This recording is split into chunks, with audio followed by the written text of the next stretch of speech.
Okay, there it is. Is that happening? Yeah. Okay. So I'm having to keep the mic pretty close to my mouth, just so you know when it's your opportunity to come. Thank you all for being here today for a celebration of Mom's life. Mom was full of life, and those words, full of life, are what I heard from so many different people when we got back to me, on the news of her death. They said, oh, she was so full of life. She had such a full life. And she did. Man, she did. I remember a time when she was in 4 performing groups at the same time. And that was 2 orchestras and 2 quartets. And I would not have been able to keep up the schedule that she did, But that's what she was about. She was about people, and she was about love, and she was about music, and she would take herself wherever she could to do those things. So we'll be starting a sharing of memories, and I'll start with a couple. I know I'm going to come back to the mic, and you're welcome to as well. You can keep adding to what you said before. But there are a couple quintessential memories that I have of my mother. And one of them was when we were, my husband and I and my parents were in South Korea. And we were taking an airfoil trip of a boat around the very bottom of the Korean peninsula. And we somehow thought that we would be on a ship with air blowing, in our faces and spray coming off the waves. And instead, we were actually on an internal room that had windows. So we felt very removed, isolated from what was actually happening outside of us. Well, that wasn't going to be Mom's way. I looked around, I didn't see her, and I looked, and I finally found her. And she had found the one place in this chamber where there were vents bringing in air from the outside. And there she was, with her nose up to the vents, taking in the smell of the ocean, and the coolness of the wind. And her red hair was flapping behind her. And she had this smile on her face of just like, and I got a picture, and it captured everything in that moment.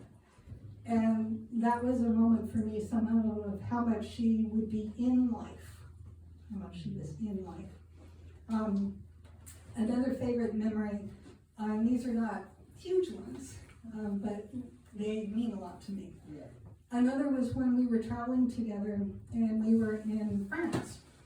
And we started calling for a hotel to stay in that night. And there was a big conference that day in France, and there were no hotel rooms. And the ones that we could find were so exorbitant, we just couldn't begin to imagine taking rooms. So then we thought of maybe getting on a train and going up to Switzerland and coming back and spending the night on the train, but that didn't quite work out.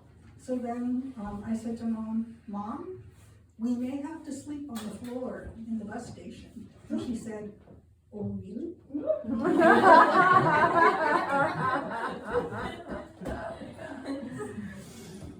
So any adventure was as good as any other adventure, and sleeping on the floor of the bus station in Paris was an adventure that she wanted to take on. So we did.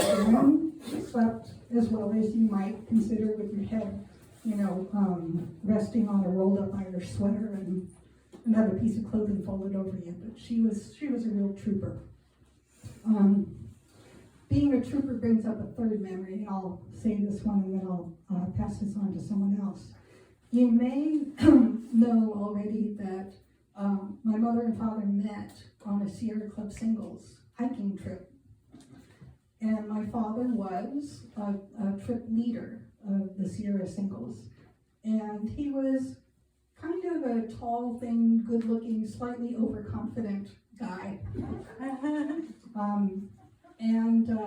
She signed up for this trip that he was on, and there were actually a total of 8 people on this singles trip. you know, one car came to pick her up on the day that they were going to leave for their trip.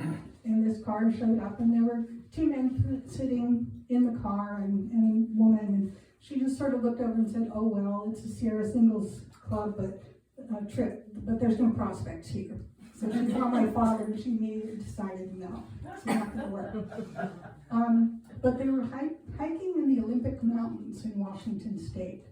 And this was before the public trails were created. So they were orienteering all of this time. And you know how difficult that is.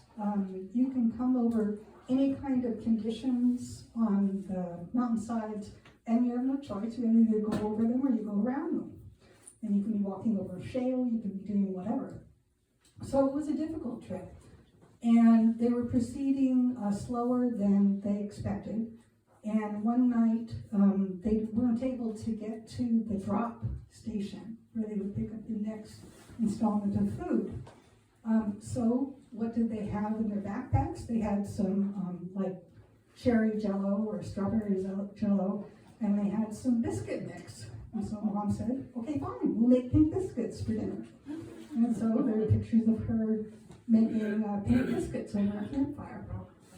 And it was that kind of attitude of, you know, just make it work, and life is good, and life is right, and everything is happening exactly as it should, and life is to be enjoyed.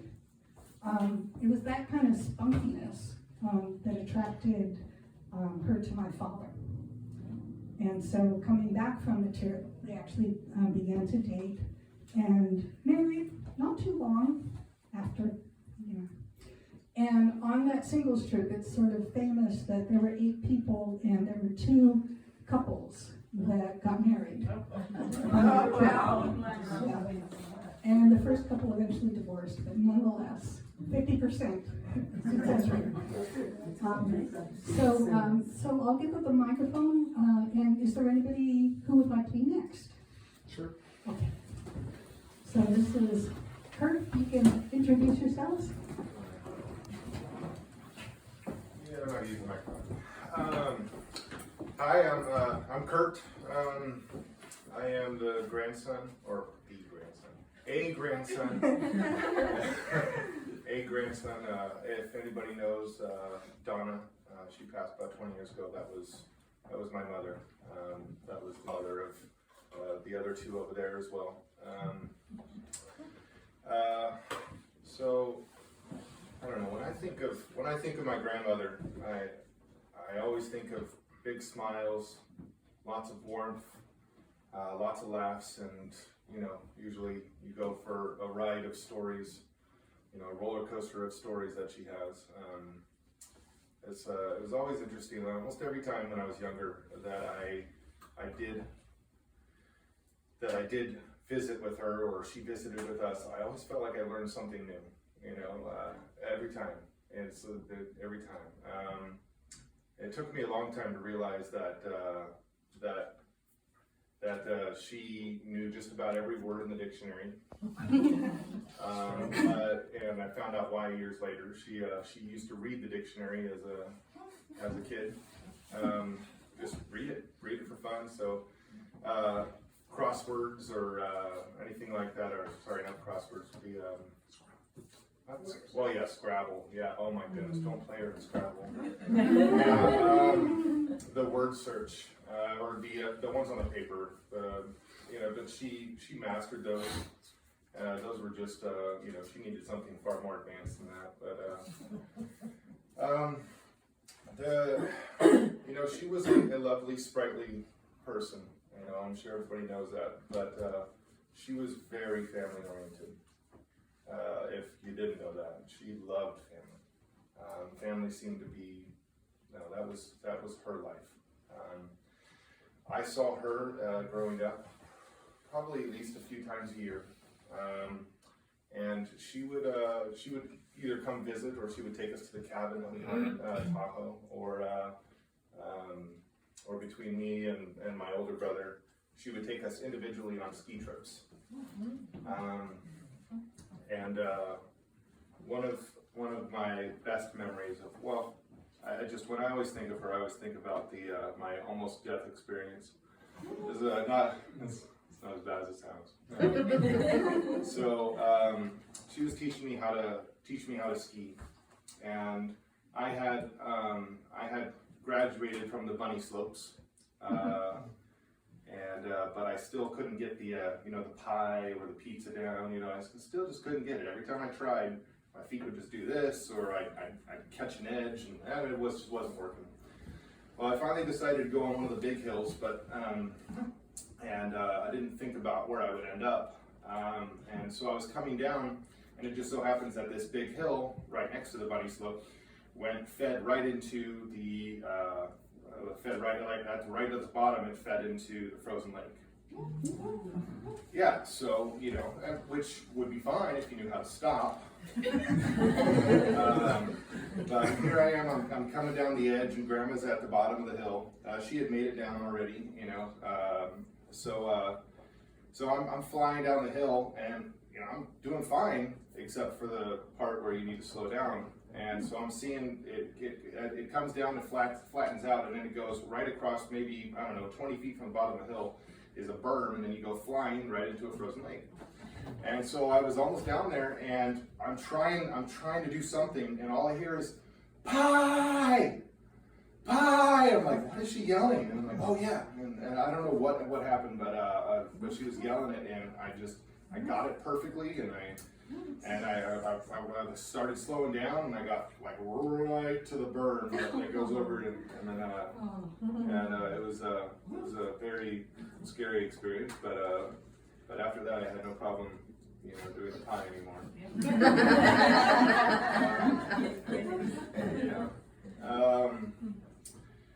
She was also an amazing cook. She used to teach us how to bake, or we bake with her, or modify her recipes sometimes. But she taught me how to make a pineapple upside down cake. Come to find out, that is my favorite cake. Did not know beforehand. And we got so good at baking together, so that was always a cherished memory of mine. Is every time we would get, I'd always bake with her if I could.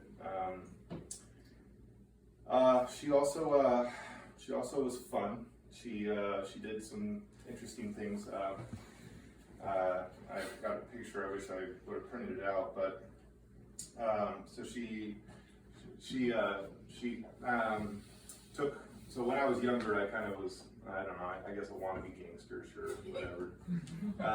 But there was one time I talked her into putting on my jacket and my hat. And so I've got a funny picture of her. For some reason I've got no signal, but when I do, I'll pass it around, and you guys can see Grandma. Anyways, I love her a lot, and I dearly miss her, but those some of my best memories of her. So. Thank you. Thank you.